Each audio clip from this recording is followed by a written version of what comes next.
बिस्मिल्लाहिर्रहमानिर्रहीम। हज़रत अबू हुरैरा की रिवायत है, वो फरमाते कि आप सल्लल्लाहु अलैहि वसल्लम ने फरमाया कि 7 चीज़ों से बचो, ये इंसान को हलाक करने वाली हैं। सहाबा ने पूछा वो 7 चीज़ें कौन सी हैं? तो आप सल्लल्लाहु अलैहि वसल्लम ने फिर सहाबा को बताया कि वो 7 चीज़ें ये हैं। वीडियो शुरू करने से पहले चैनल को ज़रूर सब्सक्राइब कर लिया करें और अगर वीडियोज़ अच्छी लगे तो लाइक भी कर दिया करें। आप सल्लल्लाहु अलैहि वसल्लम ने फरमाया कि वो 7 चीज़ें ये हैं। पहला है शिर्क, अल्लाह ताला के साथ किसी को शरीक करना। जो इंसान ये करेगा उसके लिए हलाकत है। दूसरा इसके अंदर है जादू करना, कोई किसी के ऊपर जादू करवाता है और तो इसके ऊपर भी आप सल्लल्लाहु अलैहि वसल्लम ने फरमाया कि वो शख्स जो है वो हलाक है। तीसरा इसके अंदर है कि नाहक किसी को मारना, कत्ल करना किसी को जिसका कसूर ही नहीं है, कोई बिला वजह ऐसी शरीफ इंसान जो उसको कोई आगे गोली मार दे तो उसके ऊपर आपसे फरमाया कि उसके लिए हलाकत है।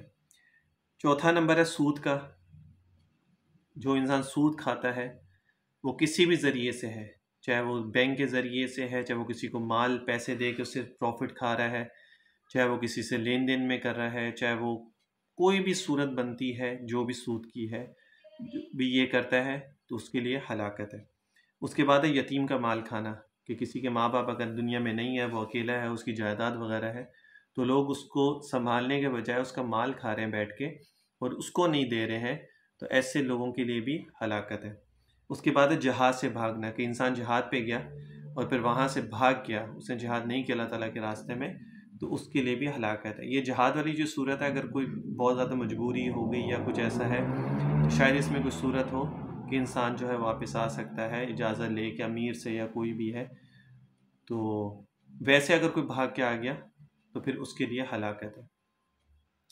अच्छा, उसके बाद 7वां जो है वो है कि मोमिन औरत जो है उसके ऊपर तोहमत लगाना, झूठी उसके ऊपर इल्ज़ाम लगा देना ज़िना का, तो ऐसे शख्स के लिए जो वो हलाकत है।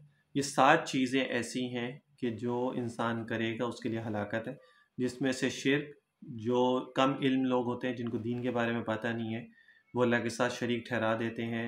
मांगने में भी है, कहीं दरबार पे मज़ार पे जाके आप डायरेक्ट उनसे मांगना शुरू कर दो, ये भी शिर्क है जो लोगों को पता ही नहीं है, ठीक है ना, तो वो भी जायज़ नहीं है। फिर उसके बाद सूद खाना, ये तो आम है आजकल के दौर में, लोगों ने बैंकों में प्रॉफिट जमा करवाया, किसी के पास पैसे दे के किसी से उधार से प्रॉफिट खा रहे हैं बैठ के, ठीक है ना, तो वो भी जायज़ नहीं है।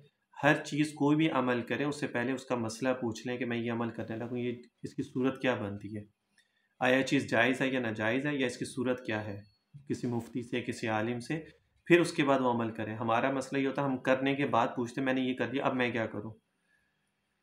अच्छा, उसके बाद जो है जादू, बेइंतहा लोग करवाते हैं एक दूसरे के ऊपर, छोटी छोटी बातों के ऊपर जादू करवाते हैं। काला जादू तो इतना आम है कि लोग हसद में, बुग़्ज़ में, किसी से जो है ना जलन में, हर चीज़ के अंदर जादू। कोई जा रहा है उसको 1000 रुपये दे रहे हैं इसके बाद जादू कर दो, इसने हमारा ये कर लिया, इसने ये कर लिया, उसके पास माल आ रहा है तो हमारे पास नहीं आ रहा तो जादू करा दो, उसका बेटा हो गया मेरा बेटा नहीं हो रहा उसको जादू करा दो। इस तरह उसको वो फल रहा है, फूल रहा है, वो गाड़ी ले रहा है, घर ले रहा है, कारोबार अच्छा है, दूसरे के पास नहीं है, जादू करवा दो।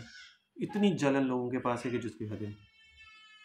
और यतीम का माल खाना, बेइंतहा लोगों के अंदर ये चीज़ें हैं कि हर जगह मारा मारी है, उसका माल खा लो, उसका माल खा लो, जहाँ से भी बस माल मिल जाए खा लो, कोई नहीं देखता कि किसका ये जायज़ है नाजायज़ है, कैसा कैसा है। ये 7 सूरतें बनती हैं जिस पर आप फरमाया कि जो शख्स ये करेगा उसके लिए हलाकत है।